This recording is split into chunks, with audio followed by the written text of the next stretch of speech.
পোলাওটাকে আগে ভেজে নিই ভালো মতো, তারপর আলু ঠালু মাংসর ঝোল টোল সব একবারে দিয়ে মাংসটা গামলা রাখি, মশলাটা ভেজে তারপরে মাংস ঢেলে দিন কড়াইতে। ওই মাংসটাই আর কি মিশে দিয়ে দিবি ভাতে। কষানো মাংস বুঝেছিস? কি কষানো মাংসটাই ভাতে দিয়ে দিবি। ঠিক আছে।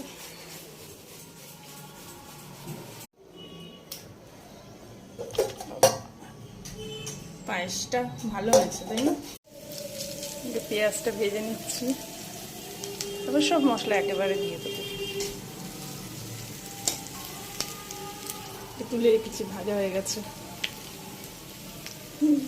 দাঁড়া থাক, আমি সাজাই নি ঠিক করে, বাসিটা দিয়ে নি। দিয়ে দাও বাসিটা।